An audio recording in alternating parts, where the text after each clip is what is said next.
Hey, Jonathan here. I've got a question from Daniel James who asks, say you were working a part-time job and building your business with a view to eventually going it alone full-time. 1 month, you have a small marketing budget to invest in your business, say $1,000. Would you A, use the money to attend an industry conference in another city where you'll be able to meet with several ideal buyers of your services? B, use the money on paid digital marketing campaigns such as LinkedIn or Facebook ads, Google AdWords, etc.? C, use the money to buy a camera and microphone and start a podcast or YouTube channel. D, something else. Definitely C, no doubt about it. I would say definitely start an email list, but that wouldn't cost you $1,000. So what I would do is definitely set myself up with a publishing platform, whether it's podcasting or YouTube, and honing the problem with those two things. I mean, YouTube, you get some interaction in the comments. Podcasting, you don't get a lot of feedback from a podcast. So there are a couple of things that are, the thing that I would want you to do is start to polish your message. And the best way to do that is through conversation, which you could do, in asynchronously or with an email list, or you could do it synchronously by interviewing people on your podcast or interviewing people on YouTube or engaging with YouTube comments. But you need to have some kind of a focus to start. Otherwise, you just end up with like, whatever interests me today, I'm going to talk about, and it turns into this kind of flea market of different ideas that don't kind of hold together. So before I spent that $1,000, I'd want to have a pretty good idea of what it was that was my big idea or my mission or my unique worldview or my purpose. Like, why am I doing this at all? Who do I want to help with this? And come at it with a very service-oriented mindset, because you're attempting to be in the service business. So you're trying to help people. Who do you want to serve? There are probably plenty of people you wouldn't want to serve. And there's probably some people who you'd especially like to serve. So who are they? Who are the people you'd especially like to help? Focus in on them, and where's the intersection of their interests and needs and big opportunities that they want to capture. Where does that intersect with your superpower, your skill set, your area of expertise? Where is the overlap? And, if that's like,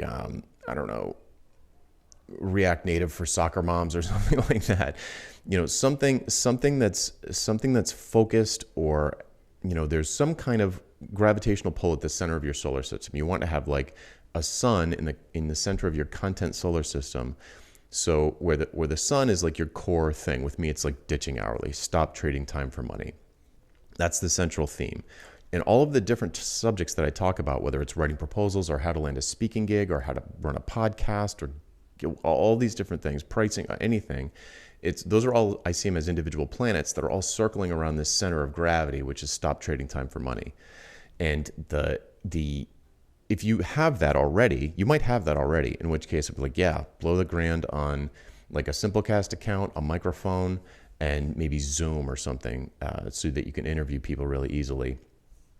And publish, share like crazy. Create a mailing list attached to it and try and get people on the mailing list, because it's really easy to have a pretty good conversation with people on your mailing list, especially when it's small. You can get if you're attracting the right kinds of people, the people you want to serve, then you can be like, well, did this land with you? Did you understand what I meant with this? Did this turn on a light bulb for you? And if it didn't, go back and forth in an email thread until the light bulb goes on for them. And then, okay, now I've got a new podcast episode or a new video for my channel or a new email for my list, because now I'm coming at this same topic from a slightly different, more nuanced direction based on empathy with this person who didn't understand but then did understand. So yeah, 100%. That's what I would do. I would start sharing my expertise as far and wide as I possibly could. Well, I would be publishing it publicly somewhere with the intention of like a minimum viable audience. Like, who can I connect with to start a little fire, to feel like I'm getting some traction, to feel like, oh, I'm getting word of mouth. Like, oh wow, people are forwarding my whatever. Maybe you have a lead magnet or you've got something to attract people to your mailing list. But yeah, I would definitely do that. No question. It'd be so easy. I mean, the other two options that you gave are okay, but you're still going to end up having to do C. So I would just start with C because it's the safest, and I think it's it's where your message will get forged, so to speak.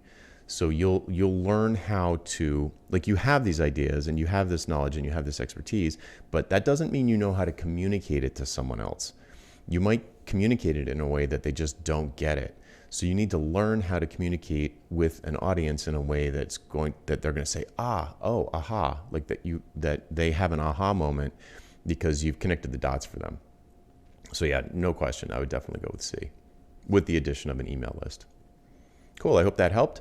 I'm Jonathan Stark, and if you have a question for me, you can hashtag AskJonathan on YouTube, LinkedIn, or Twitter, and we'll find it and add it to the queue.